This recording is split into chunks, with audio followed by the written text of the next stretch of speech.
l'entretien annuel, c'est le moment où on va faire la comparaison entre les objectifs qu'on a donnés en début d'année et puis les résultats qu'on a obtenus en fin d'année. D'accord. Ça, c'est ce qui se passe dans pratiquement toutes les sociétés avec qui je travaille. Sauf que, pourquoi un enfant, il n'a pas 20 sur 20 dans toutes les matières? Est-ce qu'il n'a pas 20 sur 20 parce qu'il ne veut pas ou parce qu'il ne peut pas? Pourquoi un enfant n'a pas 20 sur 20 dans toutes les matières? C'est parce qu'il n'arrive pas à avoir 20 sur 20 sur toutes les matières. Il n'y a aucun enfant qui a envie de se faire taper sur les doigts quand il rentre à la maison avec un 4 sur 20, quoi. S'il avait pu éviter le 4 sur 20 et avoir un 20 à la place, bah, il l'aurait fait. Donc quand on rate ses objectifs, c'est pas qu'on ne veut pas, c'est que la plupart du temps, on ne sait pas. Donc l'intérêt de faire un bilan comme ça, c'est que ça va vous permettre de faire un point entre les résultats qu'on attendait par rapport aux objectifs, et en fait, ce décalage, il permet de mesurer une seule chose.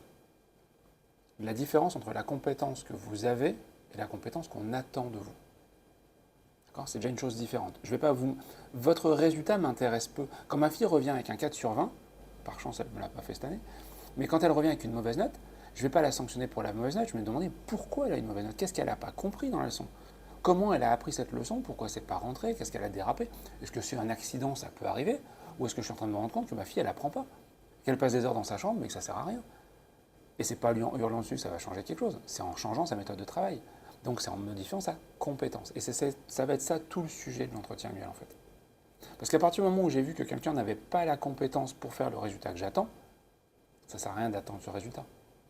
Je prends un exemple avec un commercial pour vraiment faire un truc complètement différent et facile. J'ai donné 100 000 euros d'objectif à un commercial. Fin d'année, il a fait 80 000. Il n'a pas fait exprès, le mec il voulait la prime à 100 000. Il sait qu'il va se faire engueuler, qu'il n'aura pas la prime. Il n'avait pas envie de ça. Donc s'il n'a pas fait 100 000, c'est qu'il n'a pas su faire 100 000. Si je le vois en disant, coup cette année, on va mettre 120 000 d'objectifs pour rattraper les 20 que tu n'as pas eu cette année, je ne suis pas sûr que ça le motive. J'ai pas réussi à faire 100, tu me mets 120, c'est quoi l'idée? À mettre un coup. Ah, si, mais j'ai confiance, tu vas faire un effort. J'ai déjà fait un effort. Avec un effort, j'ai fait 80. Donc vous voyez, ça ne sert à rien de jouer là-dessus. Par contre, de comprendre pourquoi tu n'as pas réussi à faire 100, de corriger ça, t'amener à 100 et dire maintenant comment on fait pour passer à 120, ça devient intéressant. Et c'est ça l'intérêt de ce qu'on veut bosser. Parce qu'on veut être entouré de gens qui sont capables de faire 100% de ce qu'on leur demande. Quand un collaborateur ne fait pas ce que vous lui demandez, c'est que la plupart du temps, il ne sait pas comment le faire. Il a peur de se rater, il n'a jamais essayé. Et donc il va fuir le truc, plutôt que de dire, bah oui, vous avez un pote qui est super bon en électricité. Vous lui demandez un coup de main parce que vous avez un truc à la maison, vous ne comprenez pas, il dit, bah oui, évidemment, bouge pas, j'arrive. Vous l'appelez pour de la plomberie. Non. Bah si, viens, s'il te plaît, je veux un coup de main. Non, moi l'électricité ça va, mais la plomberie ça m'énerve. Puis, quand on joue avec la plomberie et l'électricité, c'est pas bon.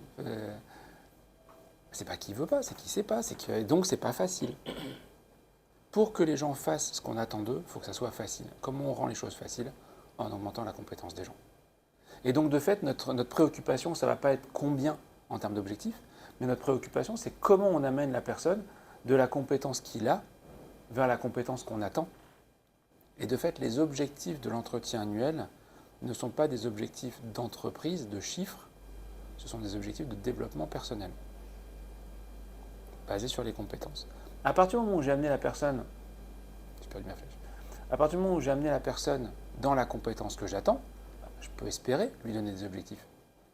Maintenant que j'ai compris comment faire de passer de 80 à 100, ton objectif c'est 100, voire 105, on se met un challenge. Et c'est vraiment deux choses séparées. Beaucoup, trop souvent, on pense que donner les objectifs, c'est un des intérêts de l'entretien annuel. Non. Donner les objectifs, c'est n'importe quel rendez-vous, n'importe quelle réunion et n'importe quel pilotage de toute l'année. La plupart de vos réunions dans l'année sont pour voir où est-ce qu'on en est, comment ça se passe avec les objectifs de l'entreprise. C'est normal, c'est le boulot. Mais je le sépare de l'entretien annuel qui est tourné autour d'une chose, moi et mes compétences. Je remplace d'ailleurs le terme de entretien annuel par entretien individuel. Quand on met ça, c'est tout de suite plus clair. L'entretien individuel, c'est pour l'individu, c'est pas pour l'entreprise. Okay. Donc ça, c'est vraiment déjà un point important. Il y a 6 phases, en fait, il y en a 7, parce qu'il y a la phase 0.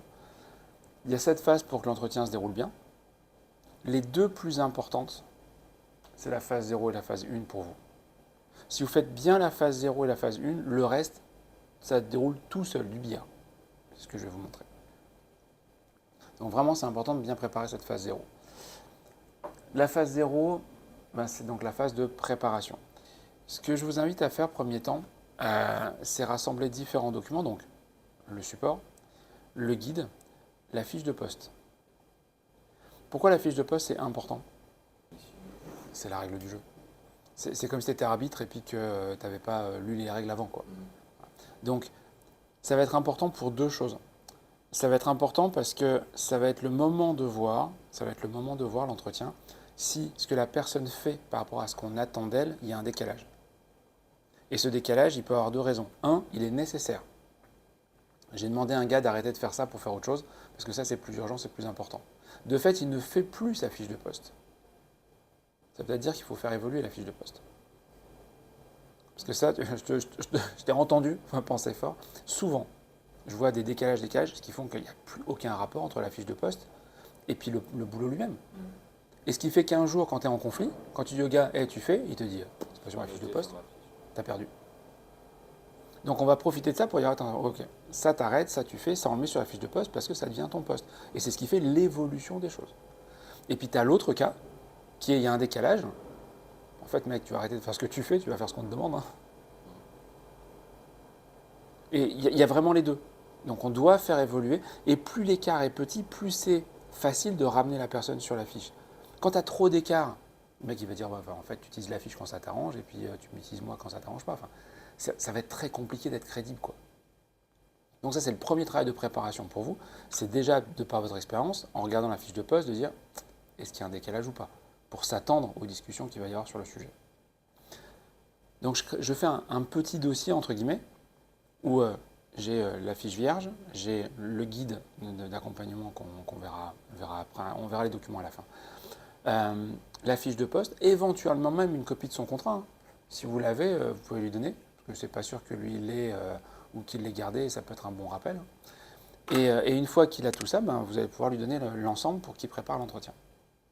Question, alors je rebondis, mais question, un entretien ça dure combien de temps à votre avis? Mon conseil, on va aller vite, mon conseil c'est prévoyez 1h30 et bloquez 2 heures.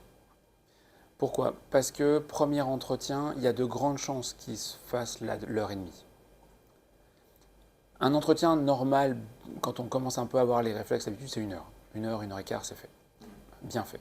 Le premier, il va y avoir du temps de découverte, du temps de relance, etc. Vous allez plutôt faire 1h30. Si au bout d'1h15, tu es en train de voir qu'on va dépasser l'heure et demie, à partir de là, tu vas commencer à penser à ton retard, à ce qui se passe après, etc. Tu n'es plus dans l'entretien. Quand tu t'es prévu 2 heures en disant mon objectif c'est de faire 1h30, si tu dis bon, on va dépasser de 15 minutes, c'est bon, je suis large. Et j'ai fini, on prend rendez-vous, on recale, on machin, j'ai encore 10 minutes pour décompresser parce que ça va vous prendre de l'énergie. Généralement, un entretien, je conseille d'en faire un par jour et d'en faire 3-4 par semaine, pas plus. Hein. Si vous dites je vais en faire 2 par jour, tous les jours comme ça j'expédie, vous n'y arriverez pas. Vous allez être rincé et vous allez rater les derniers entretiens. Ça demande beaucoup d'écoute, ça demande beaucoup de concentration. Donc, un par jour, c'est bien. Et un jour sur 2, je pense que c'est bien. Et de fait, prenez tout de suite votre agenda pour regarder, pour pouvoir faire les entretiens d'ici là. Les entretiens vont partir des équipes du terrain. Elles ne vont pas partir de la direction. La plupart du temps, dans toutes les entreprises, hein, ça part de la direction et puis ça descend jusqu'en bas. Pourquoi? Pour donner les objectifs de l'année. Qu'est-ce que je vous ai dit? C'est pas ça qui nous intéresse. Moi, ce qui m'intéresse, c'est de connaître les compétences de mes gars. Donc l'intérêt, c'est que si je pars d'en bas, je vais avoir une photo de la compétence terrain que tu vas me faire remonter. Je te vois, tu me dis, bah, j'ai vu les équipes, il y a ça où on est en point fort, ça où on est en point faible. Bah, pour faire mes objectifs, c'est quand même bien que je sache sur quoi je peux m'appuyer ou pas. Parce que si j'ai fait un objectif à 1 million en me disant je vais filer 10 fois 100 000 à chacun, et que j'ai que des gars qui me disent cette année on ne fera pas plus de 80, hein. On a fait 75 l'année dernière, cette année on ne fera pas plus que 80, l'année prochaine on peut faire 100. Bah, il faut que je revoie mon objectif, sinon je sais déjà que je vais le rater. Donc normalement on fait les entretiens annuels en partant des équipes terrain, on fait remonter, ce qui fait qu'en même temps on va préparer nos propres entretiens, pour finir par les entretiens de la direction.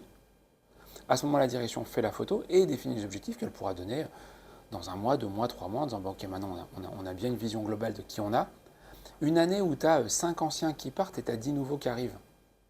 On va dire, ouais, c'est cool, t'as 5 mecs en plus. Ah non, attends, les 5 anciens, je peux pas les comparer avec les 10 mecs qui viennent d'arriver, quoi.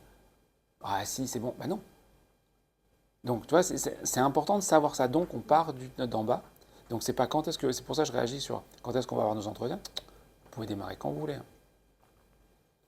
Vous prenez votre agenda, vous prenez votre planning, vous calez ça. Et une fois que vous avez calé vos dates, tenant compte des vacances, etc., il va falloir aller voir les gars un temps avant pour leur dire maintenant, il faut que tu prépares ton entretien. Pourquoi c'est important qu'ils préparent leur entretien? Qu'est-ce qui se passe s'il est pris au dépourvu? Les réponses, ça va être compliqué. Ouais, et en fait, quoi que tu dis, ça va se retourner contre toi. En fait, toi, tu as préparé, tu m'as tendu un piège. Dès que tu vas faire une critique, je ne peux pas me défendre. J'ai pas d'argument.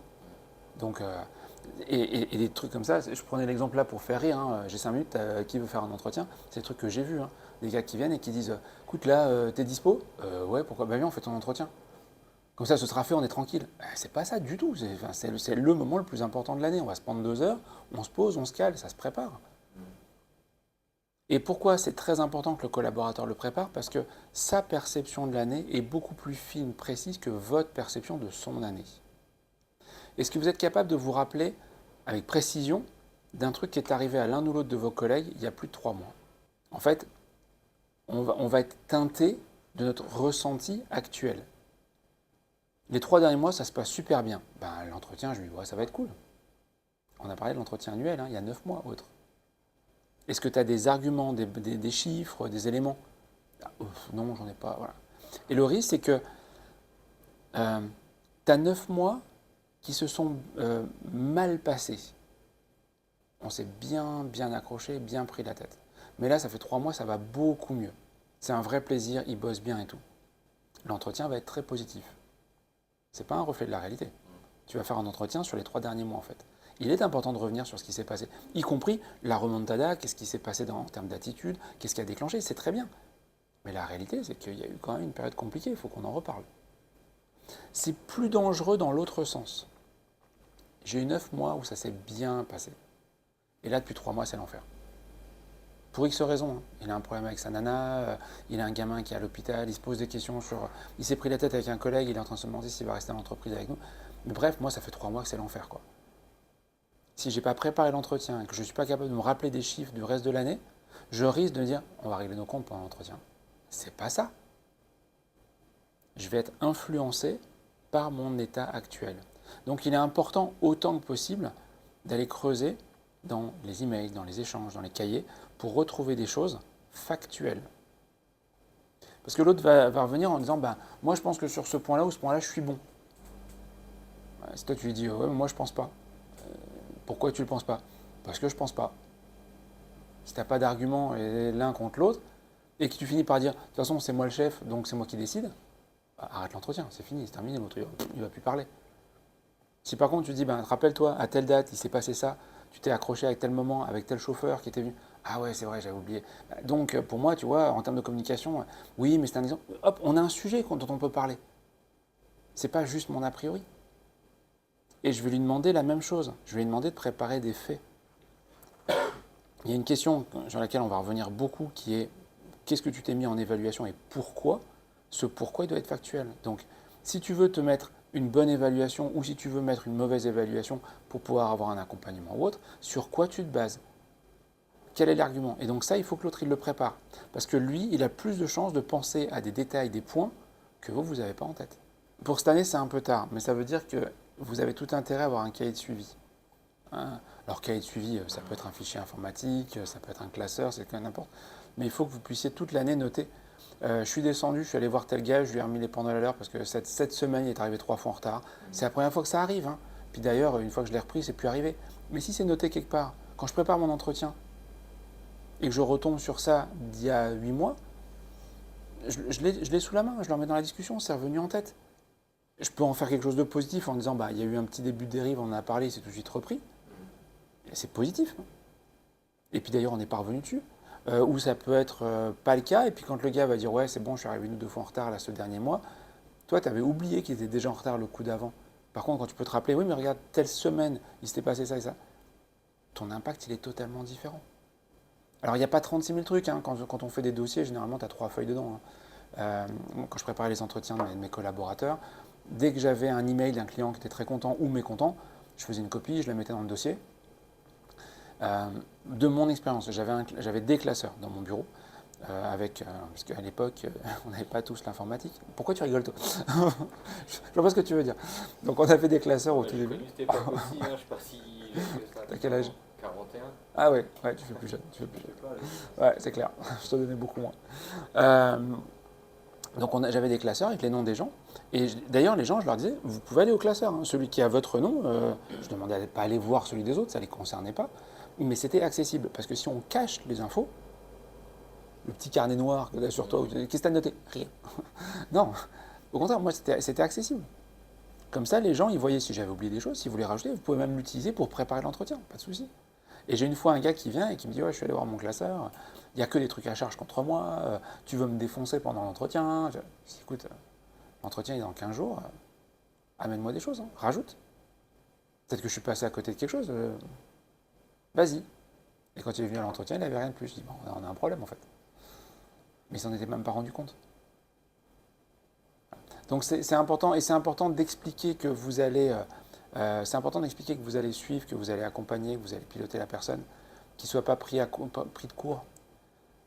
Quand un radar automatique te flash, tu râles contre toi la plupart du temps. Putain, il était annoncé, je le sais, je n'ai pas fait gaffe. Quand tu te fais flasher par un radar caché, t'en veux aux flics. Parce que la surprise. Tu rates un examen, tu t'en veux à toi. T'as un examen surprise, t'en veux au prof, salaud. Donc ne faites pas des choses en cachette, annoncez-le. Et comme ça, les gens disent, ouais, mais pourquoi tu fais ça? Bah, pour bien préparer l'entretien. Et pourquoi prendre des notes sur moi? Bah, pour pas oublier. Donc on va parler quand on va se voir dans 3, 4, 5, 6 mois pendant l'entretien annuel. D'accord? Mais tu notes tout, hein. Oui, regarde, je donne des trucs négatifs et des trucs positifs.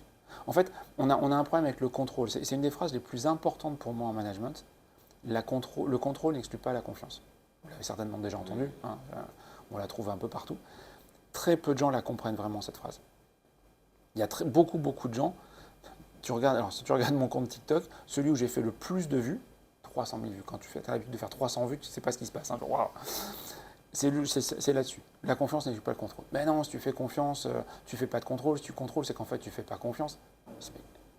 Comment tu vérifies que tu as une bonne raison de faire confiance? Ça veut dire d'abord tu contrôles. T'as un gars qui vient de débarquer, il est intérimaire, très sympa, hein. Tu lui files les clés de ta voiture? Bah, non, je ne le connais pas. Bah, normal. C'est parce que petit à petit, tu commences à le connaître, tu as vu des choses avec lui, voire tu as testé des choses, voire tu as roulé avec lui, que tu dis, ok, je peux lui passer même. J'ai d'abord contrôlé. La confiance, elle ne se donne pas, elle se gagne.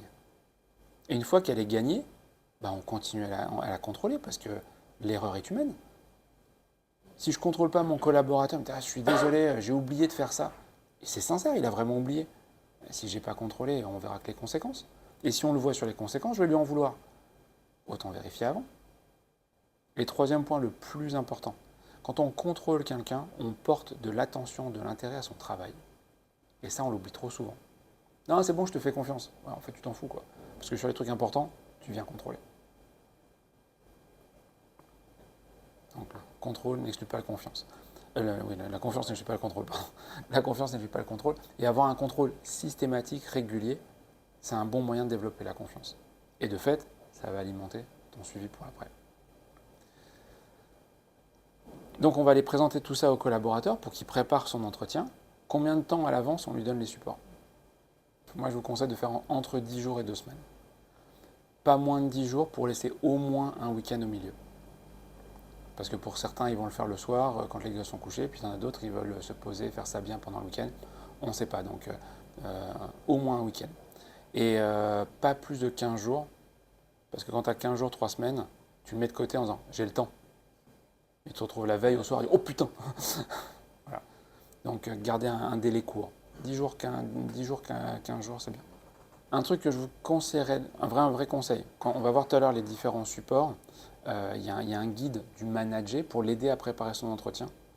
On va le lire ensemble et je vous inviterai à le lire avec lui. Au moment où vous remettez les documents, on va déjà lire ça, parce que ça va revenir sur le pourquoi de l'entretien, qu'est-ce qu'il doit préparer, pourquoi il doit préparer, etc. Parce que si la personne ne comprend pas ça, ne s'y intéresse pas, et vient en disant oh, non, c'est bon, je n'ai pas préparé, eh ben, on va avoir une moins bonne qualité d'entretien. Et comme ça vous prend déjà du temps, bah, c'est dommage de perdre ce temps, quoi. Donc, vaut mieux investir un petit peu de temps en lisant pour que le dire, ok, j'avais pas compris que c'était important comme ça, je vais le préparer, jackpot, plutôt que d'avoir la surprise, il faut. Bon. Donc, de fait, on a préparé l'entretien, vous êtes posé, vous avez réfléchi à plein de choses, vient le moment de l'accueil. Okay, on s'est donné rendez-vous 10 jours plus tard. 10 jours plus tard, on se retrouve. Alors, vous avez des salles de réunion, ça c'est déjà une bonne chose. On ne va pas le faire en bas, évidemment, on le fait dans un endroit isolé.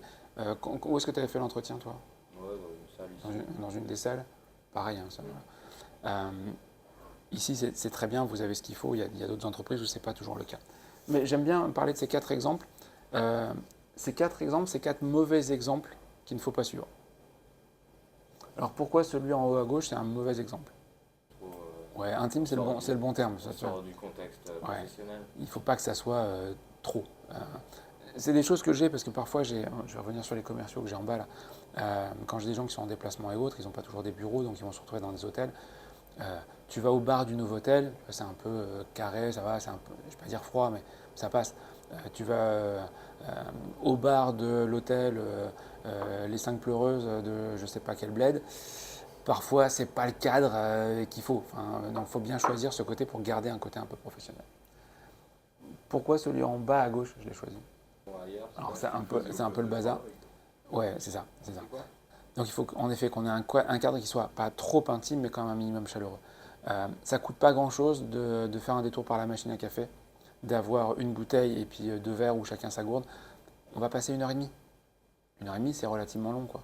On va pisser un coup avant, on se pose. Si j'ai pu récupérer des biscuits quelque part, ouais. Un minimum de cadre. Ça ne coûte pas grand-chose, mais ça montre à l'autre l'importance que vous donnez à l'entretien. Tu vas lui dire juste, t'as épicé, ouais, t'as une bouteille d'eau, je vais te chercher un café, je te paye un café. Putain, cool. Et puis si je viens et puis qu'il y a 3 bonbons ou 3 biscuits, encore une fois, ça donne de la valeur à l'entretien. Et ça va mieux préparer l'entretien. Plutôt que. Alors le truc à ne surtout pas faire, ce qui ne vous arrivera pas, mais tant mieux, l'erreur classique, c'est je reçois dans mon bureau par exemple.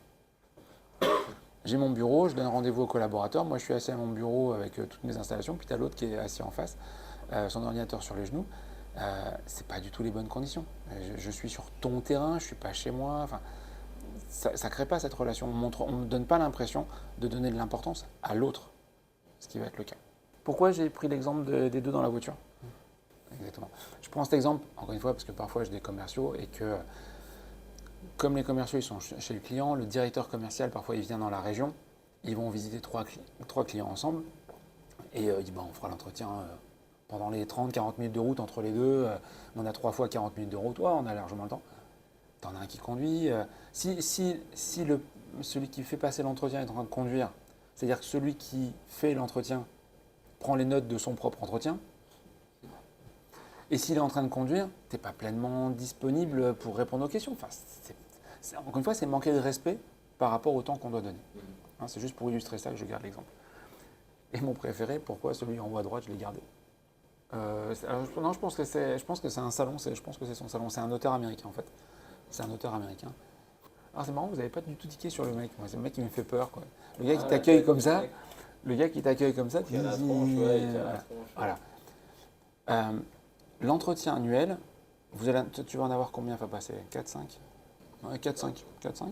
Alors, 4-5, tu peux être tenté de te dire ouais, j'en ai réussi 3, j'en ai raté 1. Le ratio, il est correct. Sauf si tu es le mec qui a raté. Toi, tu en as 1 sur 2, tu ne peux pas rater. Voilà. Donc, un entretien annuel, une fois qu'il est calé, posé, ça ne s'annule pas, ça ne se reporte pas. Je trouve que c'est très vexant. Tu sais, tu dis, écoute, on avait rendez-vous là, excuse-moi, il y a une urgence, on décale ton rendez-vous. C'est mon rendez-vous annuel, c'est le moment où je veux parler. Tu es en train de m'expliquer qu'il y a plein de trucs qui sont plus importants. Dérapage tout con, quoi. Donc, on n'annule pas un rendez-vous, sauf si on est dans cet état-là. Ton gamin a fini à l'hôpital pendant la nuit, ou tu as une gastro, tu ne vas pas être concentré, tu n'es pas dedans. Il vaut mieux l'expliquer en disant, je préfère être pleinement disponible plutôt que de le bâcler, de le faire pas bien et que l'autre se dise ok c'est gentil mais franchement j'ai bien vu que tu m'écoutais pas, à un bout d'un moment tu regardais ta montre tout le temps parce que tu avais besoin de partir, tu as regardé ton téléphone parce que dès qu'il vibrait pour vérifier si c'était pas un truc, ce que je comprends, il fallait mieux décaler. Donc on ne décale pas sauf si on a une très bonne raison de le faire, dans ce cas-là vaut mieux. Le manager doit mettre à l'aise, créer un bon climat de communication. Ça, normalement, on l'a déjà fait en amont quand on a présenté les documents, on a expliqué. Et vous l'avez dit, de toute façon, l'ambiance ici, elle est bonne, il n'y a pas de tension particulière. Le manager doit rappeler les objectifs de la démarche, les engagements de l'entreprise. Il y a un mot que j'aime beaucoup qui est le mot confidentialité. Je pense que c'est bien de le placer en début d'entretien. L'entretien n'est pas secret. L'entretien n'est pas secret. Ce que je veux dire, c'est que on a des choses qu'on va noter et qui vont ressortir de l'entretien. Donc, par contre, ce qu'on va se dire reste entre nous. Si à un moment on s'accroche, on se prend la tête, et à la fin on met 2 lignes qui résument notre conclusion, ok. C'est rassurant de dire que notre entretien est confidentiel. Mais ça ne veut pas dire secret pour autant. Il faut expliquer les deux parce que si les gens ne sont pas clairs sur l'explication, ils vont se dire ouais, t'essaies de m'enfumer, tu me fais croire que ça va rester entre nous, mais en fait il y a la feuille, déjà ça commence mal. Expliquez bien. Tout ce qu'on va se raconter reste entre nous. Qu'est-ce qui ressort, c'est ce qu'on met sur la feuille. Le manager doit présenter les documents utilisés. Pourquoi je vous invite à le faire, c'est que je vous ai donné cette feuille, je t'ai donné la feuille, la fiche de mission, etc. Je te le fais dans l'autre sens. Imagine, tu vas acheter un canapé et tu as le vendeur qui te montre le bon de commande et qui te dit voilà, ça vous convient, etc. Oui, c'est très bien, écoutez, maintenant que j'ai le bon de commande, je vais vous préparer la facture et puis le contrat pour la livraison, etc. Puis quand tu y reviens, tu t'aperçois que ce n'est pas les mêmes infos que le bon de commande. Tu dis mais il se fout de moi quoi. Bah, c'est pareil, tu m'as donné un document. Si au moment où on démarre l'entretien, je m'aperçois que ce n'est pas le même document, je vais être en panique. Remontrer le document, c'est bien le document que tu m'as donné il y a 10 jours, c'est bien le document que j'ai utilisé pour préparer, ça me rassure. Dans un premier temps, les premières fois, il va falloir rassurer les gens. Une fois que tu as fait 1, 2, 3 entretiens, que tu t'es rendu compte que ça se passait bien, que c'était utile, que ça m'a permis de grandir, ce sera plus facile.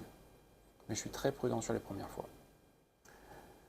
Un bon indicateur pour voir si votre entretien s'est bien passé, c'est que votre temps de parole a représenté 30% du temps de parole de l'entretien. Le manager parle 30% du temps. Le manager parle 70% du temps. D'accord ? C'est pas 50-50. Hein. On est là pour écouter le collaborateur. On est là pour faire parler le collaborateur. Tu vois ça aussi souvent dans la perception de l'entretien annuel. Pour beaucoup de gens, l'entretien annuel, c'est le moment où le manager me dit ce qu'il pense de moi. On s'en fout. Je suis là pour moi lui parler de comment je vis mon quotidien, comment je vis mon travail, qu'est-ce qui me plaît, qu'est-ce qui ne me plaît pas, etc. etc.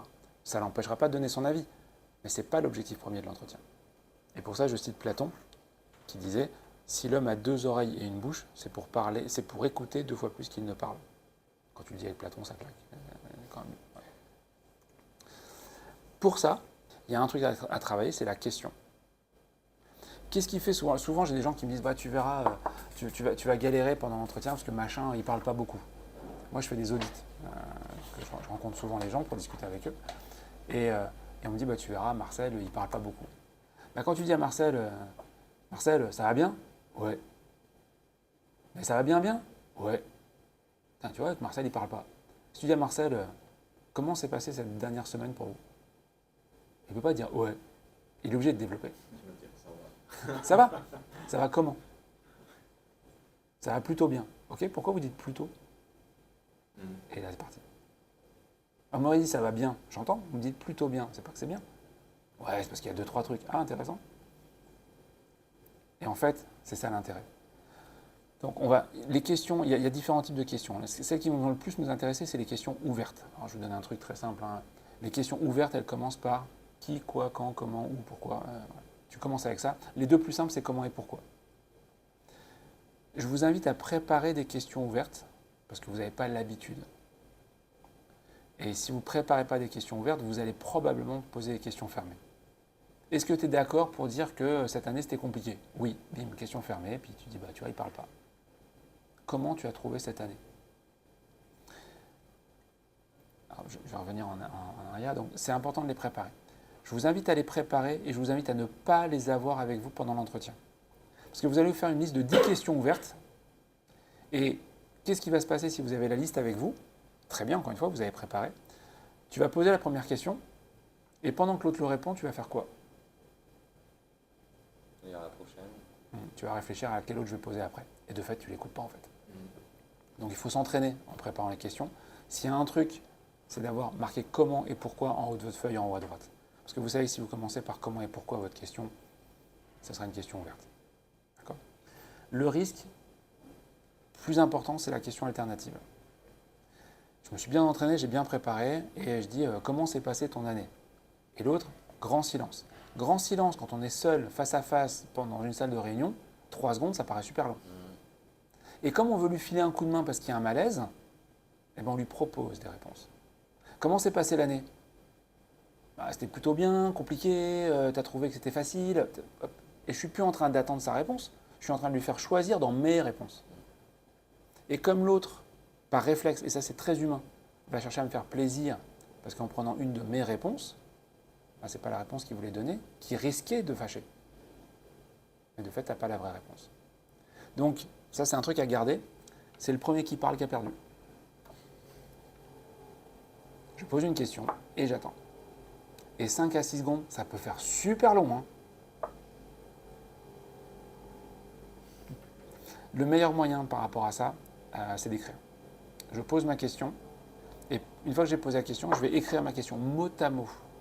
Parce que pendant que je suis en train d'écrire, je ne suis pas en train de regarder l'autre, et que les 3, 4, 5 secondes, elles sont plus courtes. Pour moi, pour l'autre, il est en attente. Quand il me donne sa réponse, je note la réponse. Pourquoi? Parce que quand je vais noter sa réponse, ça m'empêche de répondre moi. Comment était l'année? J'ai trouvé que c'était quand même un peu chiant cette année parce que c'était très compliqué. Non, je ne suis pas d'accord avec toi. Mais ta gueule, on t'a rien demandé. Non, mais il n'a pas le droit de dire ça. Attends, moi je me suis décarcassé pour lui. C'est pas le problème. On n'est pas là pour discuter, défendre. On est là pour l'écouter. Donc quand je suis en train d'écrire, je ne suis pas tenté de parler. Ça va laisser plus de temps pour lui pour continuer. Et une fois qu'il a fini de parler, je vous invite à faire, je vous invite, s'il vous plaît, pensez à moi, mais faites-le. Posez une question en rapport avec sa réponse avant d'aller plus loin. Cette année, c'était franchement compliqué, c'était pas la meilleure année qu'on ait eue. Une fois, j'ai qu'une envie, moi, c'est de dire, attends, sur quoi tu te bases? Tu peux pas dire ça, on s'est décarcassé. Stop. Pourquoi tu dis que c'était une année plus compliquée que les autres? Et là, il va creuser sa réponse. Parce que sinon, vous allez rentrer dans un ping-pong très rapidement. Mais vous voyez qu'en posant une question ouverte et en posant une autre question ouverte en rapport avec sa réponse, on vient vite à ce côté où l'autre parle et moi j'écoute en fait. Et là, on va avoir des arguments intéressants, utiles. Je vous l'ai dit, les 2 phases importantes. La phase de préparation et la phase d'accueil. Phase de préparation, j'ai préparé, j'ai pris des notes, j'ai des faits que je vais pouvoir utiliser pour discuter avec lui. Phase d'accueil, on s'est mis dans des bonnes conditions, etc. J'ai préparé quelques questions et maintenant je lance le sujet et je l'amène pour démarrer.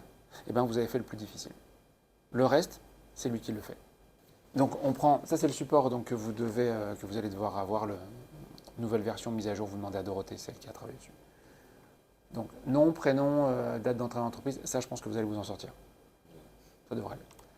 Nom, prénom, poste occupé, c'est vous. Hein. Donc ça, je pense que vous allez vous en sortir aussi. Si on a un problème là, on a un gros problème pour la suite. Hein, voilà. Ça, je vais passer très vite dessus parce qu'aujourd'hui, il y a de grandes chances que les objectifs qui sont définis sont des objectifs d'entreprise, de résultats, de productivité, etc. Donc les objectifs de l'année dernière, pour moi, je vais avoir un problème dessus. On va revenir dessus après. Qu'est-ce qui m'intéresse?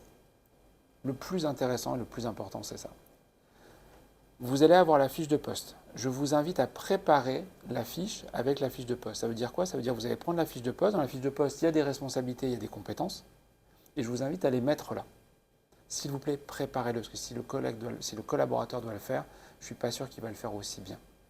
Vous, ça vous oblige à bien relire la fiche de poste, à bien vous plonger dans son métier, dans sa mission, juste en préparant un support où dedans, il y a ses responsabilités, ses postes. Le contenu de sa fiche de poste que vous mettez dedans. Ouais. Parce que je ne suis pas sûr que ça va être fait. Normalement, c'est la RH de le faire. C'est à la RH de le faire. C'est elle qui a les fiches de poste, etc. etc. Je ne pense pas que c'est les managers qui vont le faire. Donc de fait, si la RH pour X raison ne le fait pas, que votre manager ne le fait pas, vous comptez sur le collaborateur pour le faire. On a une démarche où on est client-fournisseur. Si moi je vends quelque chose, si je veux vendre quelque chose à quelqu'un, le plus simple, c'est de tout faire pour lui faciliter la vie. Un bon commercial, il fait tout pour vous. Un bon commercial, il dit, vous voulez acheter une voiture? Je m'occupe de tous les papiers. Putain, il est bien. Mais tout? Ah ouais, tout. La carte grise et tout, vous me donnez vos documents. Moi, je m'occupe de tout. Mais parce que le garage à côté me dit, non, vous débrouillez. Ça, c'est l'administratif, vous verrez avec la préfecture. Mon choix, il est vite fait. plus l'autre il fait des efforts pour moi, mieux c'est. Si en plus, l'autre il sait parler ma langue, parce qu'il se trouve qu'il est alsacien et je parle alsacien, et que l'autre il me dit oh, je comprends rien alsacien et que moi je suis pas super à l'aise en français, ben, c'est bon, je sais avec qui je vais travailler. On est sur le même schéma. Si vous demandez au client de faire l'effort, vous aurez plus de difficultés pendant l'entretien. Si vous faites, vous, la bonne préparation, votre entretien sera plus agréable, plus efficient, plus efficace. Et vous allez créer un lien de confiance important pendant cet entretien pour le reste de l'année. Putain, j'ai un manager, il a préparé les choses, quoi. J'ai un manager, il a donné de l'importance à mon rendez-vous. Donc vous avez tout intérêt à prendre ce temps-là. Deuxième intérêt, encore une fois, c'est que ça va vous aider à préparer l'entretien en vous plongeant dans son poste, dans sa fonction. Parce qu'encore une fois, la fiche de poste, je ne sais pas si vous avez lu les fiches de poste de vos collaborateurs. Plus ou moins la même que la mienne. Ben, tu vois, le plus ou moins, je voudrais bien que tu vois les différences. En quoi il y a des différences, pourquoi elles sont là, parce que ça va faire partie de ta préparation. Voilà, ça ne va pas vous prendre beaucoup de temps, mais ça fait partie du temps de préparation. Et puis encore une fois, bon, on va le faire une fois, puis après on ne le fera plus, parce que de toute façon, vous aurez les fiches pour les années précédentes, les années suivantes. Une fois qu'on a fait ça, on va prendre la première ligne. Alors, je n'ai pas de fiche de poste, je prends un truc général volontairement, et on va dire respect des consignes de sécurité et d'hygiène.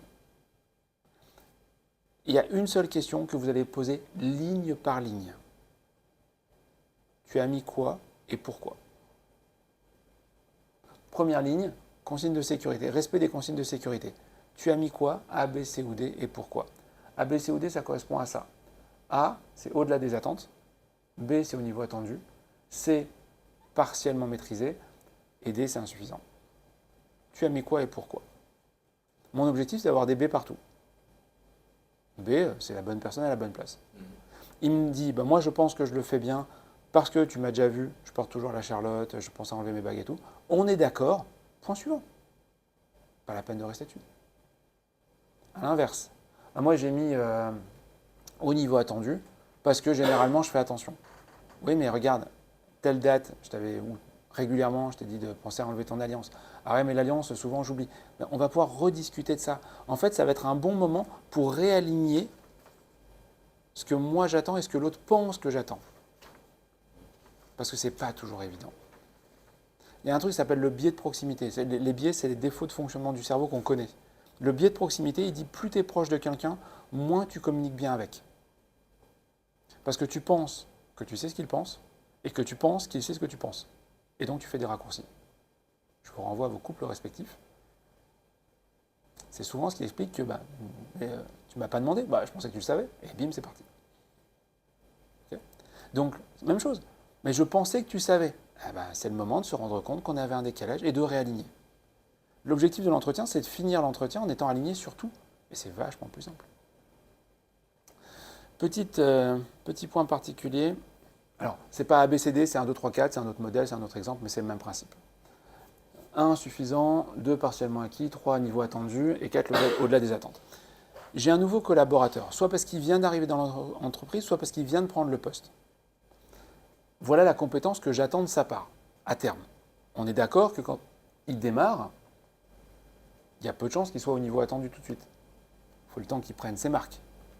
C'est un temps qui va prendre peut-être 3 semaines, peut-être 3 ans. Il n'y a pas d'échelle volontairement. Mais ça veut dire que le schéma normal de quelqu'un qui va apprendre, qui va démarrer, ça va ressembler à ça. D'abord, il n'est pas top, il apprend, il grandit, et il arrive au niveau de compétence attendue. Si je me place ici, il est au niveau que je peux attendre de quelqu'un qui démarre. Il est au niveau attendu de quelqu'un qui démarre. Il n'est pas à la compétence attendue, il n'y est pas encore. Mais il est au niveau de compétence attendue pour quelqu'un dans sa situation. Donc en fait, il est au niveau attendu.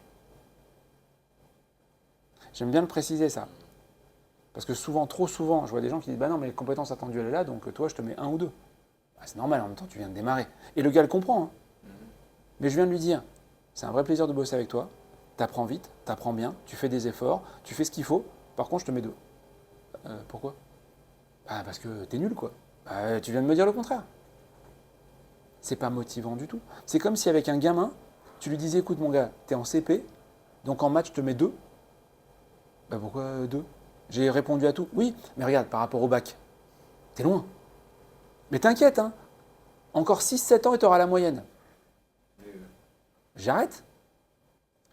Un autre point qui est important par rapport à ça, c'est que souvent on fait ça parce que qu'est-ce que font tous les enfants? Qu'est-ce que font tous les enfants quand on remet les feuilles? Quand on rend les tests, rend les examens avec les notes? Regarde le voisin, combien il a eu.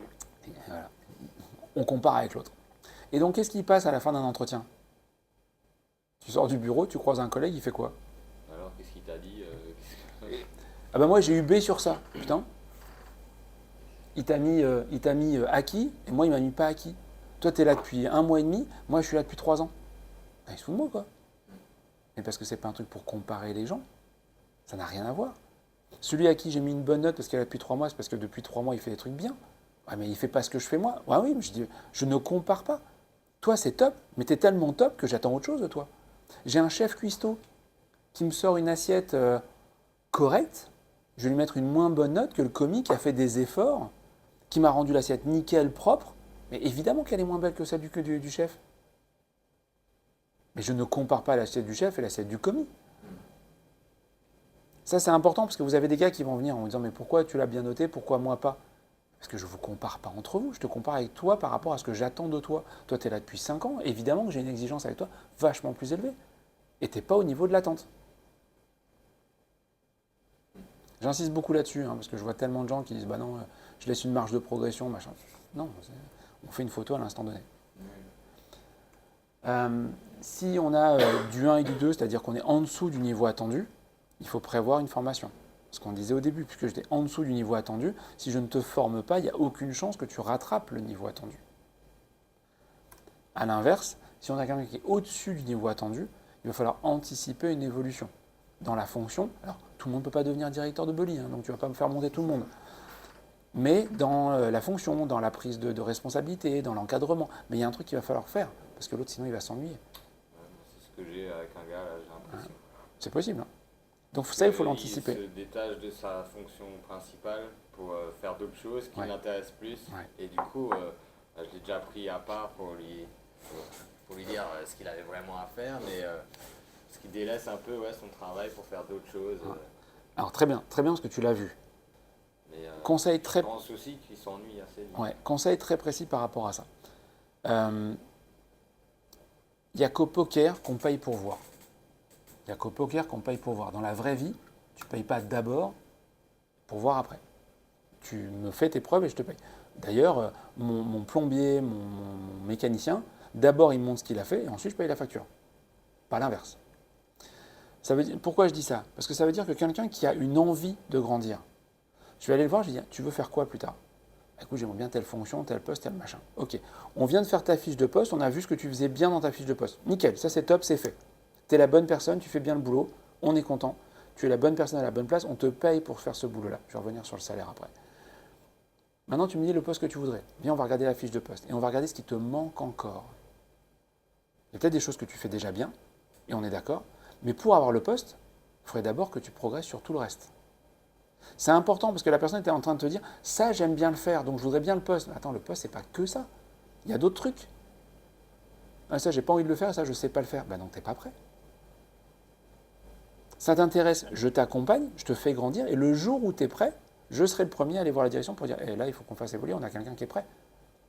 Qu'on peut mettre sur un poste, s'il y a besoin, s'il y a l'option ou pas.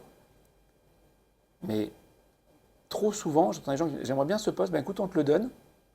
Maintenant, à toi de faire tes preuves. Et c'est ce qu'on appelle atteindre le niveau d'incompétence.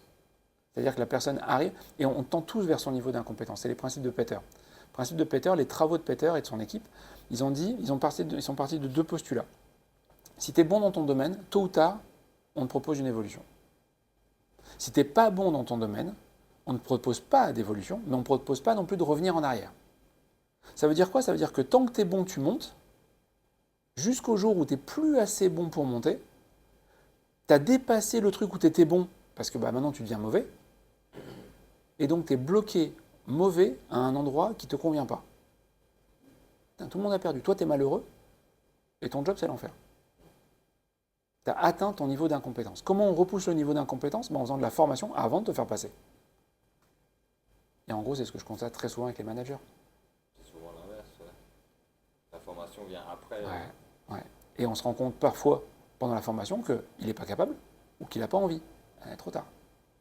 Trop tard.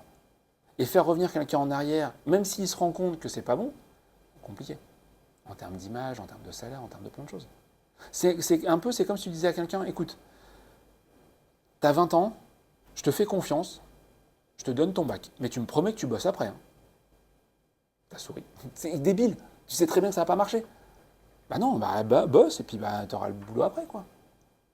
De fait, je voudrais venir sur un sujet parce que dans l'entretien annuel, régulièrement, je ne vais pas dire souvent, mais régulièrement, il y a le sujet du salaire qui vient pendant l'entretien. Il y a des gens qui pensent que l'entretien, ça sert à ça. Pas du tout. Ce que je vois parfois, c'est le gars qui est sur la courbe 3. Tu vois, bien, il est bien, hein. Et là, il a atteint le niveau, il dit, tu m'as mis compétences attendues, je suis arrivé au niveau, ça fait 2 ans que je suis là, tu viens de me dire que je faisais du bon boulot, est-ce que je peux avoir une augmentation? Vous lui répondez quoi? Il est très gentil, il n'y a pas de méchanceté, il essaye.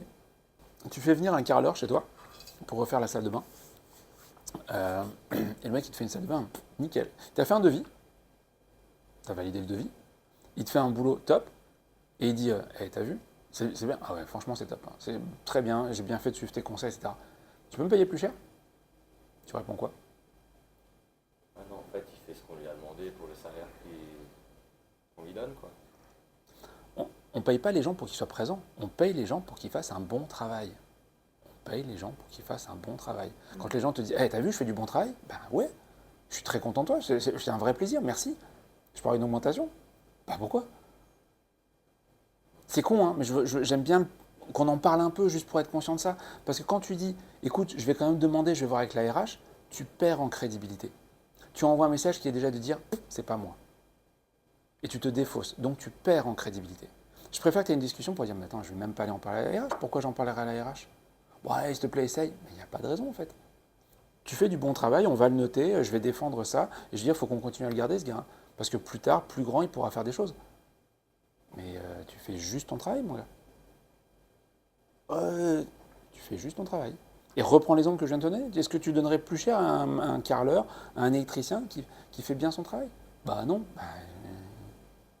Donc tu as 2 cas. Le gars fait très bien son travail, il fait plus que son travail, et il apporte de la richesse. C'est-à-dire que grâce à son travail, on a plus produit. Grâce à son travail, on a vendu des trucs plus chers. Tu peux prévoir une prime. Tu peux demander en disant, écoutez, nous on a fait les calculs, grâce à lui, on a créé une richesse, il serait bien qu'il ait une partie de cette richesse. Ça s'appelle une prime. Et je suis pour. Tu as un gars qui travaille super bien, qui en fait plus, qui arrive avant les autres, qui repart après les autres, et il fait du très bon travail. Sauf que la chaîne, elle ne va pas plus vite. Hein. Il est là, il est dévoué, mais il ne crée pas de richesse supplémentaire. Moi, j'ai fait un calcul économique, j'ai calculé le nombre de personnes que je pouvais embaucher pour faire un travail par rapport à ce que je vends. Le gars dit, t'as vu, moi j'en fais plus et tout.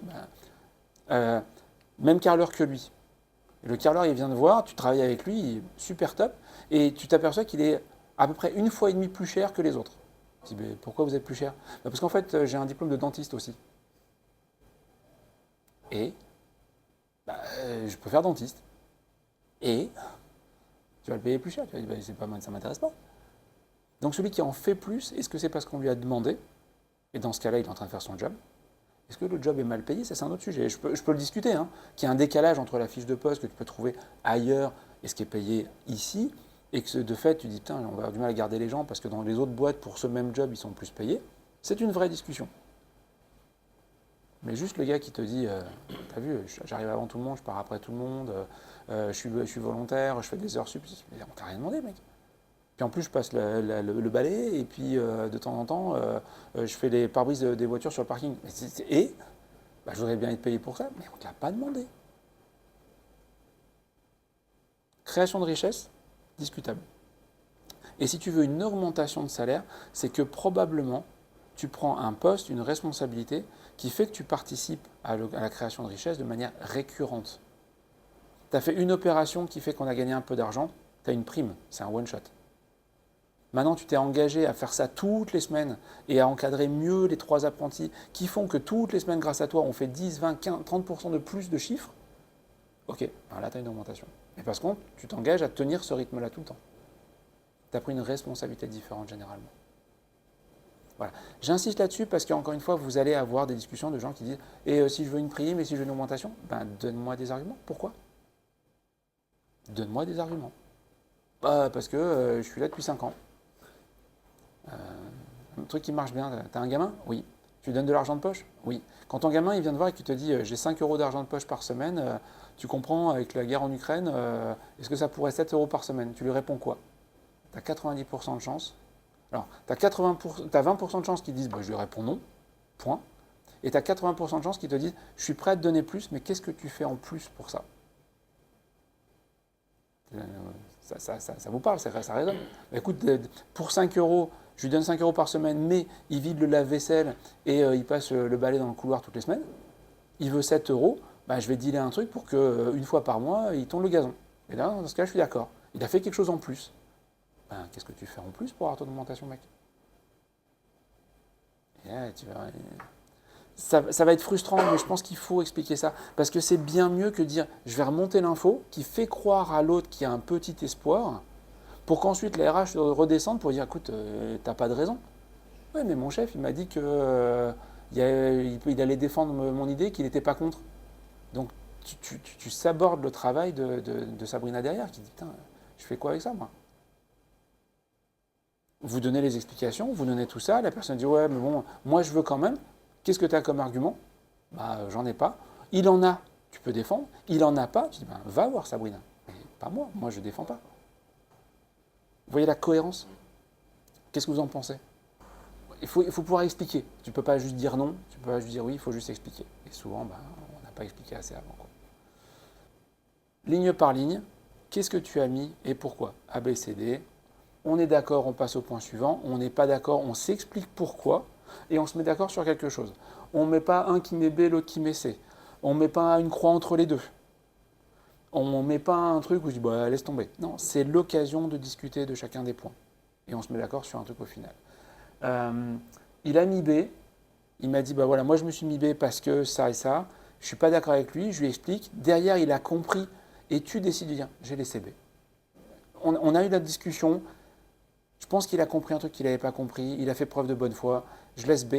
Je vous le laisse. L'important, c'est la discussion, ce n'est pas la note. D'accord?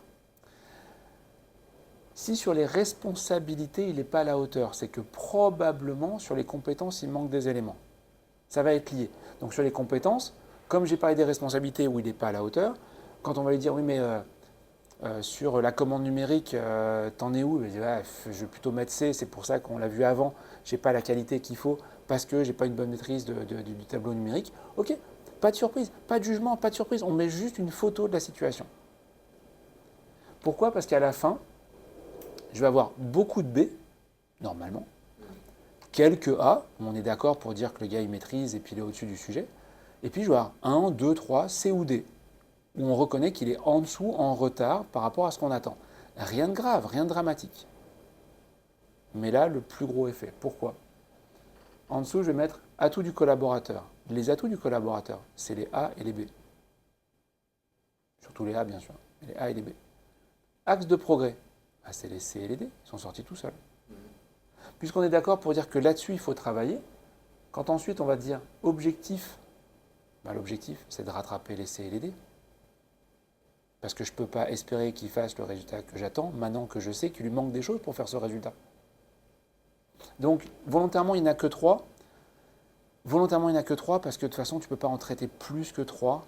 Alors, tu as peut-être des trucs qui vont se régler en 15 jours. En fait, il y a un truc qu'il n'a pas compris, je le mets en binôme avec un gars, ça va se régler. Mais autant le mettre. Puis il y a peut-être des sujets où ça va prendre plusieurs mois. Il y a le quotidien aussi. Donc, avoir 2 objectifs, peut-être 3, de développement de la personne pour remonter ses compétences et l'amener au niveau de responsabilité, c'est un vrai boulot qu'on va étaler sur l'année. Là, pourquoi on a mis ça ici, c'est très important. Le moyen de mesure. Je vais garder mon exemple de qualité de tout à l'heure. Respect de la sécurité. On est d'accord et le gars a dit oui, tu as raison, je ne le fais pas assez. Comment on va mesurer que tu progresses sur le sujet? Parce que si on ne met pas un truc de mesure qu'on peut constater tous les deux, peut-être que dans 1 mois, 2 mois, 3 mois, on va en reparler ensemble. Ils vont dire hey, t'as vu, j'ai fait des progrès alors que moi, j'ai juste en train de l'attendre avec un fusil pour dire tu te fous de ma gueule. Parce qu'on a 2 perceptions. Alors que si on a dit Écoute, aujourd'hui, je te reprends une fois par semaine. L'objectif, c'est que dans un mois, je te reprenne une fois tous les 15 jours et que dans 3 mois, je ne te reprenne plus. On a un truc qu'on mesure. Quand on se voit dans un mois pour dire alors on en est où, et que le gars il sait qu'il continue à se faire engueuler une fois par semaine, on a mesuré, on le sait. Donc il vient en sachant déjà qu'il ouais, c'est pas bon, on a un problème, on n'a pas trouvé le mode de communication. Super, on retravaille le sujet. Mais il faut un truc qui soit mesurable, objectivement. Savoir-être comme savoir-faire. Savoir-faire métier, savoir-être, ponctualité. Oui, justement. Ponctualité, dire bonjour. Faire le tour des gars le matin. Aujourd'hui, une des problématiques des managers avec qui je bosse, c'est rarement des problématiques métiers. Il n'y en a pas. Apprendre à un gars à faire un boulot correctement, vous savez le faire, vous trouvez les informations, on trouve la formation et tout. La plupart des problèmes sont des problèmes d'attitude. Moi, j'observe deux choses principalement. On a des anciens qui se sont déresponsabilisés. Des anciens, quand tu dis, donne-moi une solution, comment tu ferais? Oh là, c'est pas moi le chef. Pourquoi? Parce qu'il y a X années, quand ils ont voulu avoir des idées, on les a fracassés. On leur a dit, non, mais t'es pas là pour réfléchir. Ta phrase à la con, t'as entendu? Oui. Ça a beaucoup changé, mais pas chez tout le monde. Voilà, je fais une petite parenthèse. Moi, je le vois changer partout. Je le vois changer pour un truc tout simple. Il y a parce que j'ai aussi une chaîne YouTube, et je développe sur YouTube. Et j'ai fait un post il y a peu de temps. Ce qu'on racontait il y a 20-25 ans, moi ça fait 30 ans que je fais de la formation. Ce que je racontais il y a 30 ans, ça ne marche plus aujourd'hui. Il y a le Covid qui est passé par là, c'est énorme. Le télétravail qui est passé par là, c'est énorme. Les nouvelles générations qui ont changé, c'est énorme. Et le marché du travail. Il y a 30 ans, le chômage était tel que quand tu disais à un mec, mais mec, t'es pas content, casse-toi. Exactement. Le mec, il disait, ouais, c'est bon, ça va. Et je prenais sur moi. Je rentrais le soir et je disais à ma femme, putain, l'autre, il m'a encore parlé comme un chien. Il dit, je sais. De toute façon, on n'est pas là pour se faire plaisir. Les patrons, c'est tous des cons. Ils nous parlent mal. Fais avec. Courage. Et puis, on y retournait. Puis, on faisait avec. Aujourd'hui, tu dis, mec, t'es pas content? Casse-toi. Ok. Non, où tu vas? Je me casse. Attends, les jeunes, ils veulent pas travailler. Dès qu'on dit un mot de travers, mais t'as pas à leur parler de travers. T'as entendu ce qu'il a dit? T'as entendu qu'il avait raison? Ouais, moi, on bossait pas comme ça, puis on répondait pas à son patron. Mais c'est pas parce qu'on faisait n'importe quoi avant qu'on doit accepter n'importe quoi aujourd'hui. Donc moi, ça me va très très bien. Et de fait, il faut réapprendre à manager. Donc les anciens qu'on a fracassés en disant mais t'es pas là pour réfléchir, parce que quelque part, l'ancien qui avait une super idée, il me mettait en péril, parce que les mecs se disaient, putain, mais en fait, t'as vu le nouveau là, il en sait plus que le patron. C'est moi le chef, hein. Attends, je le fracasse. J'ai un problème sur la machine, bouge pas, j'arrive. Non mais attends, je vais régler. Je le fais. Mais t'as pas autre chose à faire? Non mais c'est moi qui sais. Parce que je garde le savoir. Aujourd'hui, on s'en fout, on n'a plus le temps. Donc ça marche plus. Donc les anciens, maintenant il faut les remettre en confiance. Mais si, vas-y, donne ton idée. Parce que le mec, il est traumatisé d'un truc d'il y a 25 ans ou 30 ans. Donc il faut les remettre en confiance, il faut les re-responsabiliser, il faut les re-rendre adultes. Et tu as des nouvelles générations qu'on n'a jamais rendu adultes. Et j'ai aucune méchanceté avec eux. Tu as 12 ans, tu as 12, 13, 14 ans, tout est organisé autour de toi. Et c'est normal et naturel. Tu as 12, 13, 14 ans, tout est organisé. Tes parents ont organisé leur emploi du temps en fonction de tes activités sportives et de ton activité scolaire. Et en fonction des dates qui restent, ils ont fait leurs activités sportives, etc. C'est normal, c'est normal. Tu as 20, 21, 22 ans. Tes parents, ils se sont organisés, y compris leurs vacances, en fonction de tes études, du coût de tes études, des déplacements qui sont liés aux études. Normal. Et ils sont inquiétés pour toi des fringues que tu avais, que tu n'avais pas, comment tu manges, machin. Normal. À un moment, avant, il y avait le service militaire. Alors, je ne suis pas en train de mettre le service militaire complètement en avant, mais c'est juste pour dire qu'à ce moment-là, papa et maman, ils disparaissent. Tu as un gars qui vient et qui dit « Bonjour sergent, vous faites quoi pour moi ?» Et l'autre gars fait « Pour toi, rien. D'ailleurs, toi, tu ne m'intéresses pas. Tu ne m'intéresses que si tu es dans le groupe. Parce que la somme des individus fait que le groupe, il est plus fort que la somme des individus. Donc tu rentres, il y a des règles, et quand tu vas appliquer ces règles, le groupe, il va tout défoncer. Oui, mais si je ne suis pas d'accord avec les règles, tu pompes. Comment ça? Si, tu pompes. Et si je ne suis pas d'accord, tu continues à pomper. Et si je ne suis toujours pas d'accord, tout le monde va pomper avec toi. Et à un moment ou un autre, tu rentres dans les règles. Et tu vois l'efficacité, tu vois le résultat, et tu te dis, ok, j'ai compris. Et quand tu sors de là, tu arrives en entreprise, tu te dis, qu'est-ce que je peux faire pour vous? C'est quoi vos règles? Aujourd'hui, quand tu as 21, 22, 23 ans et que tu arrives dans l'entreprise, qu'est-ce que vous faites pour moi? Et tu as le patron, moi je fais rien, c'est toi qui... Et l'autre, il comprend pas, il n'y a pas de méchanceté, il comprend pas.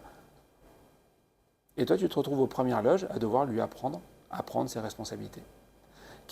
Pour moi, qu'est-ce qui fait la différence entre un enfant et un adulte? C'est le sens des responsabilités. Un enfant, on est responsable de lui. Et il dépend de nous. Un adulte, il sait qu'il est responsable de lui-même. Dans les jeunes que vous récupérez, je pense que vous voyez bien ce rapport de responsabilité. Ceux qui prennent les choses en main, et puis ceux qui ne prennent rien en main. Que ce soit des anciens, que ce soit des nouveaux. Et une bonne partie du travail, c'est de rendre les gens responsables. D'où ce travail-là aussi. Et donc on en revient sur ce que tu dis, hein, le savoir-être est plus problématique que le savoir-faire la plupart du temps, et tu risques d'avoir dedans des choses de mise en responsabilité. Et ça me va très très bien. En fait, retenez une chose. Quelle heure il est ? Retenez une chose. Un bon manager doit se concentrer sur deux choses. Améliorer la compétence des collaborateurs et améliorer le bien-être des collaborateurs. Ça, ce n'est pas quelque chose que je disais il y a 25 ans. Parce qu'il y a 25 ans, je disais améliorer la compétence. Quand un collaborateur est compétent, ce qu'il fait est facile. Si c'est facile, il aime le faire. Simplement. Aujourd'hui, ça ne suffit plus. Il faut qu'il soit compétent et il faut qu'il soit bien dans son environnement, dans ses baskets. Si tu as quelqu'un qui est compétent, mais qui n'est pas bien dans ses baskets, c'est frustrant, c'est agaçant. Tu sais qu'il peut faire mieux et il ne le fait pas. Et ça t'énerve. Tu vois qu'il freine, tu vois que ça bloque. Et tu n'as pas les résultats que tu veux. Tu as un mec qui est super bien dans ses baskets. Il est formidable, motivé, agréable, mais il n'est pas compétent. Il est gentil, hein, mais il ne sert à rien. Et tu n'as pas les résultats que tu veux. Aujourd'hui, un manager doit améliorer les compétences des collaborateurs et s'intéresser au bien-être du collaborateur. Et le bien-être, il passe par l'attitude. Les règles de politesse, les règles de code de la route, les règles du jeu en général sont faites pour vivre ensemble. Et aujourd'hui, pour plein de raisons, on a plein de gens qui disent « mais moi, je ne veux pas respecter les règles des autres ». Et bien, dans l'entreprise, tu fais ce que tu veux à l'extérieur, mais dans l'entreprise, il y a des règles et tu dois les respecter. Et ça va se jouer là, et c'est vous qui allez travailler ça. Ok, pourquoi tu es toujours en retard? Parce que... Okay. Et on va avoir une discussion. Peut-être que sur les 2 heures d'entretien, tu vas avoir 40 minutes autour de ça. Hein. Mais si au bout des 40 minutes, tu as l'autre qui dit « ok, j'ai compris, je sais pourquoi je dois faire un effort », ou je laisse tomber le truc, hein, et puis je pose ma démission et je me casse. Bah, t'avances en fait, vraiment. Parce que tu ne peux pas passer ton année à essayer de faire que chacun joue avec ses règles. Ma passion, c'est le foot américain. Et vous venez avec un pote et vous dites on va jouer aussi, sauf que le pote là, faut pas le toucher. Comment ça, faut pas le toucher? Bah, il aime pas trop les coups et tout, donc on veut trop jouer ensemble et lui vous le touchez pas. Ben non. C'est pas ça la règle, qu'il aille faire du foot. Et même si moi je dis, bon allez, vous l'aimez bien, je vous aime bien, j'ai besoin de vous, vous êtes super fort, je vous prends, je où il y a match, je vais voir l'équipe adverse, lui, faut pas le plaquer. Ils vont me dire, pardon, mais lui on va le défoncer en fait. Voilà. On ne peut pas avoir 2 règles de mesure. L'entretien il sert à ça, on remet les règles ensemble. Et on réaligne ce qu'on ne se comprenait pas, on essaie de comprendre pourquoi on n'était pas aligné. Et si vraiment il y a incompatibilité, on va s'arrêter. Et c'est pas grave. Je préfère me séparer en bons termes de quelqu'un qui ne veut pas travailler comme on travaille et il ne comprenait pas. Plutôt que de garder quelqu'un qui a un boulet tout le temps, avec toutes les conséquences. C'est pas facile, hein, pas évident. Mais si vous voulez pouvoir atteindre un niveau où l'équipe fonctionne, l'équipe grandit, l'équipe s'épanouit et que les gens prennent du plaisir au quotidien dans leur travail, ça passe par tout ce travail-là. C'est pour ça que l'entretien annuel, c'est un truc ultra, super important. Une fois qu'on a fait ça, alors, petit point suivant, ça c'est pour préparer votre entretien. Donc on repart du bas et on remonte. Donc je finis, relation manager-manager. Quelle note tu mettrais à la relation avec moi? Relation manager-manager. Tu ne me notes pas moi, hein. Tu notes notre relation. 7, 8, ça se passe bien, pas de surprise, nickel. 5, 6, ok, pourquoi? Ce qui m'intéresse, c'est le commentaire. C'est pourquoi tu as mis ça. Quand tu dis à quelqu'un, comment tu définirais notre relation? Tu as un grand blanc, il ne sait pas comment dire. Quand tu dis sur une note sur 10, comment tu notes notre relation, il note une note facilement. Pourquoi tu mets cette note, c'est plus facile à expliquer. Important, quoi qu'ils vous disent, on ne répond pas. Vous mettez un commentaire, mais ce n'est pas le lieu pour. Normalement, vous n'avez pas de surprise. Il vous met un 2 ou un 3. Normalement, là, on a déjà discuté de pourquoi il y a un 2 ou un 3. On est en complet désaccord sur telle ou telle chose, il y a un boulot qui ne fait pas. Voilà, pas de surprise, ça vient juste le confirmer, c'est normal. Il te met un 2 ou 3 que tu n'as pas vu venir, c'est qu'au-dessus, tu as menti. A l'inverse, 7, 8, 9, ben c'est parce que le reste est bien passé aussi. Tu peux aussi avoir un 7, 8, 9 alors qu'on s'est accroché avant. Mais la relation, elle est bonne. J'aime pas comment je travaille, j'aime pas notre travail, mais notre relation, elle est bonne. Et tu me dis les choses que tu as à me dire et je comprends pourquoi, pas un problème. Pas un souci. Mais ça va vous permettre de préparer votre entretien ensuite avec votre manager. Remarque et signature. Important que ça soit signé, évidemment. Un collaborateur qui ne voudrait pas signer, c'est que quelque part, il vous a menti avant ou qu'il ne s'est pas senti écouté. Avec ce qu'on vient de dire, il n'y a aucune raison que la personne ne signe pas. Si elle ne signe pas, c'est que vous avez raté un truc, vous avez merdé. Vous ne l'avez pas entendu, vous lui avez coupé la parole. À un moment, il a dit un truc, vous avez dit non, je ne suis pas d'accord, et vous avez imposé votre point de vue, et il vous signifie son désaccord. C'est juste une vérification. Et derrière, on a mis plan d'action, alors détaillé. Pour moi, il faudrait une page par objectif. On reprend les objectifs que vous avez définis, on reprend les indicateurs. Par contre, c'est quoi le plan d'action? Qu'est-ce qu'on va mettre en place? On a vu que tu avais une incompétence sur tel domaine. Je m'engage à t'accompagner sur ce sujet-là.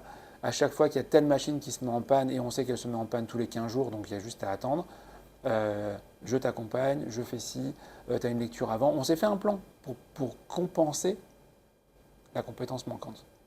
Ça veut dire quoi? Ça veut dire qu'on a des rendez-vous d'étape, ça veut dire qu'il y a des moments où on va faire le point sur est-ce que le plan d'action il marche bien? On a fait un truc là qui va prendre 5 à 6 mois parce que ça ne va pas se transformer du jour au lendemain. Déjà, il faut attendre 2 mois pour avoir une formation. Ensuite, il faut que la formation ait ton résultat. Ensuite, on va pouvoir mettre en place des choses. Puis ensuite, on verra si ce qu'on a mis en place fonctionne. Donc, ça veut dire que ça va prendre 6 mois. Ça veut dire qu'à partir de dans 2 mois, on fera un point tous les mois. Dans ce cas-là, je prends mon agenda et je cale tout de suite ces rendez-vous tous les mois dans 2 mois. Pourquoi je dis ça? Parce que ça veut dire que toute l'année, alors toute l'année, vous n'allez pas avoir 36 000 rendez-vous non plus, hein, mais régulièrement dans l'année, vous allez avoir 5 à 15 minutes d'entretien pour dire t'en es où sur l'évolution de ta compétence. Ça veut dire que vous avez des points avec un collaborateur où la préoccupation n'est pas l'usine, n'est pas le chiffre, n'est pas la machine, c'est la personne. Vous vous créez des moments où pendant 15 minutes, tu en es où, comment tu vis la situation, comment tu progresses. Je m'intéresse à une chose, toi et ton développement. C'est du pur management qu'on n'a pas l'occasion de faire quand on est dans le quotidien. Et on ne le fait pas n'importe comment, on le fait autour de ce qu'on a identifié comme difficulté, comme axe de progrès, etc. etc. Donc une fois, vous voyez bien ce côté, c'est super de bien préparer, de bien lancer. Tout le reste, il va derrière tout seul. Et quand je dis tout le reste, c'est même tout le reste de l'année, puisqu'on vient de se caler 6 rendez-vous, un tous les 2 mois. Un tous les 2 mois, 15 minutes pour un collaborateur. Ce qui fait que quand tu arrives, et donc quand tu fais ces entretiens, tu remplis ton petit carnet. Ce qui fait que quand tu prépares ton entretien l'année suivante, tu as tes 3 lignes pour tes 6 entretiens que tu as fait. Il est fait ton entretien, il est déjà préparé, avec une qualité qui n'a plus rien à voir. Et tu ne vas pas faire un entretien bilan surprise, tu fais un entretien bilan de ce qu'on sait déjà. On va juste ancrer les choses et préparer la suite. Il y a des collaborateurs, tu sais que l'entretien va bien se passer, et tu as des collaborateurs, tu penses que ça va être un peu plus compliqué.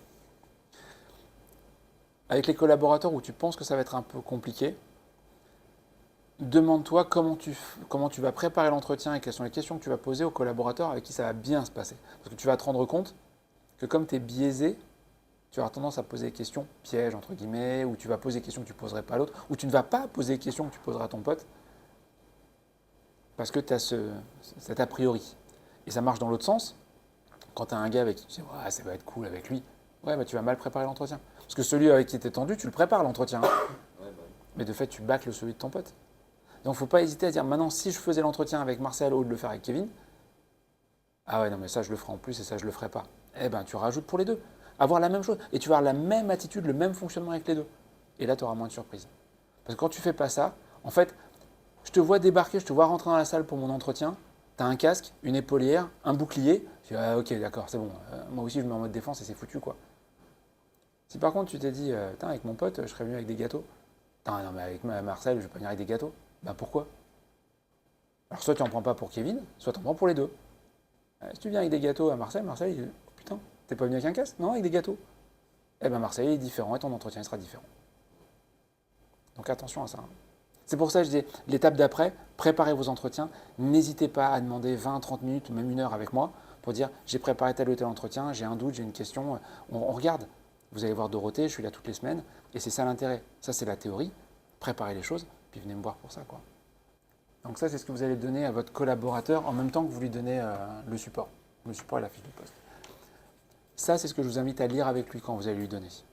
Donc, on choisit un moment calme ou autre. Vous pouvez le faire avec plusieurs. Si vous avez 2-3 collaborateurs, ils sont disponibles. Tu as une réunion le matin. Johan a transmis ses infos et puis il est parti. Ok, on va faire les entretiens annuels. Voilà les dates. J'en profite pour vous donner les documents. Comme ça, tu le dis une fois. Mais par contre, tu lis le document avec eux. Objectif de l'entretien, bilan partagé de votre année, construire votre avenir professionnel. Ce que je vais lire là, rien de surprenant après ce qu'on vient de dire. Il faut juste par contre se dire que nous, on vient de passer 1h30 à se poser des questions, à réfléchir sur le sujet, pas les autres. Donc il faut préparer un peu le terrain.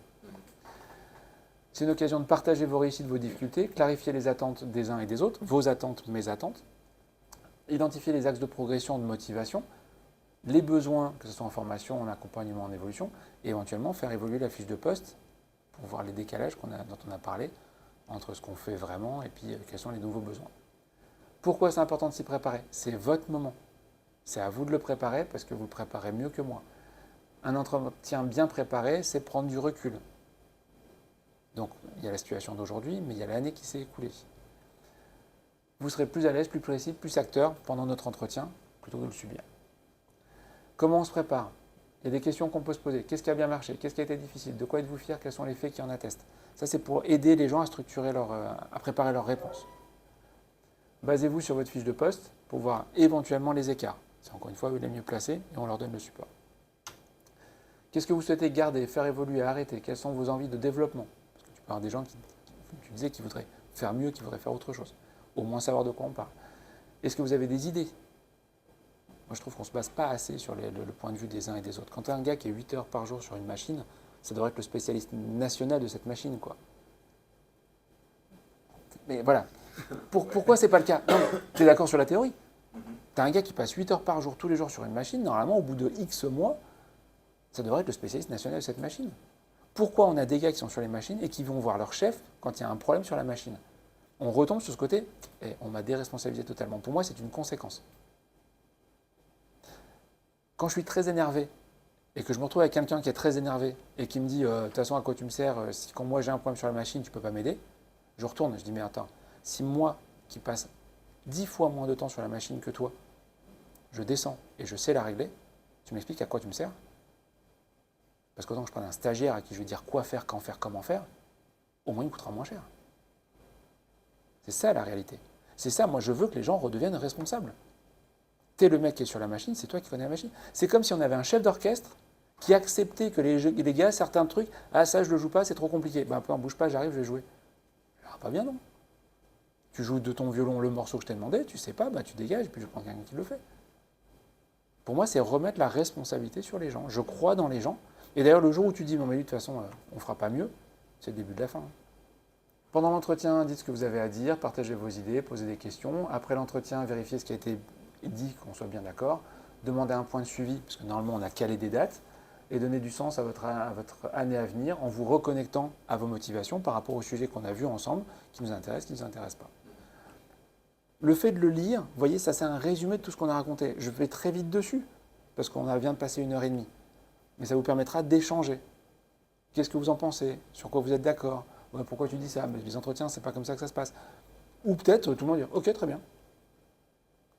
J'augmente les chances que les gens préparent bien l'entretien pour augmenter les chances d'avoir un bon entretien, pour augmenter les chances d'avoir un bon effet de l'entretien et une meilleure relation avec le collaborateur. Okay.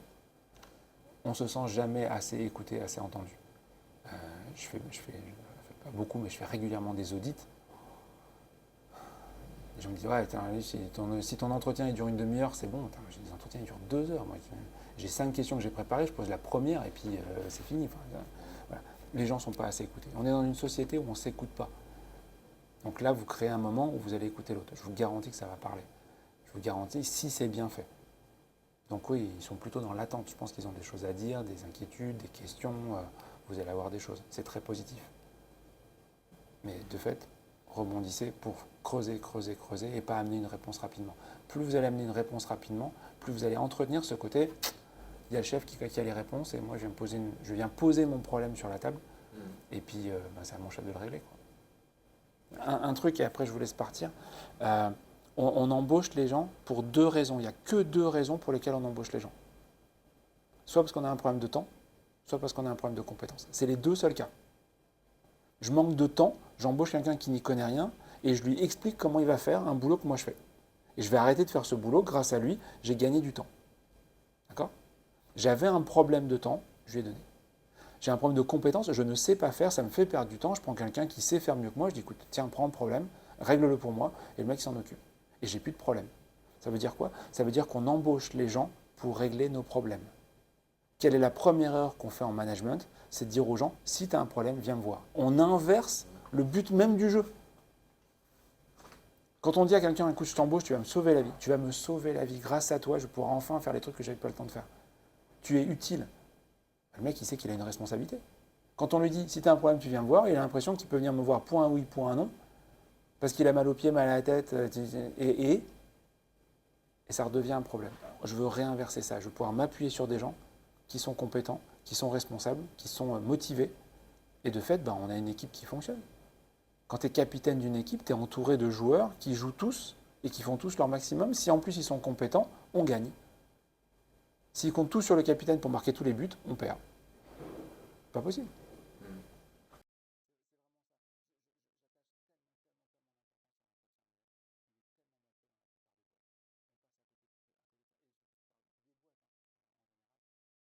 La plupart du temps, l'entretien, c'est le N et le N+1. Point.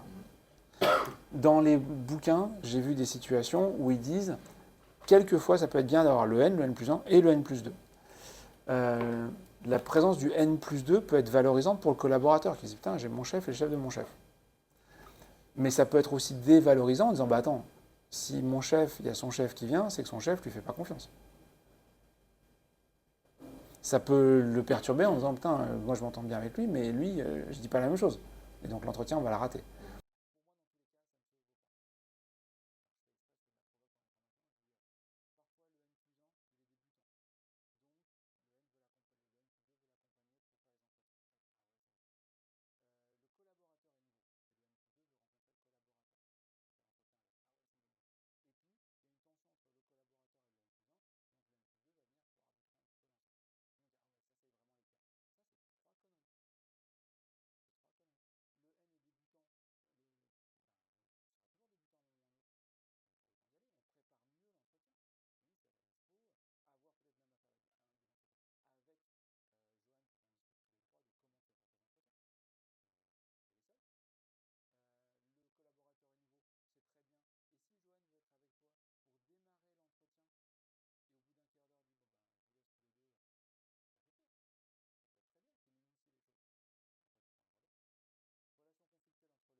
Donc, ouais, je suis pas pour. Donc, préparez bien. N'hésitez pas à me recontacter, à me voir. Prenez rendez-vous. Je dis, je suis là au moins une fois par semaine, si ce n'est pas 2. Et s'il y a besoin à un moment de faire plus, je viendrai plus.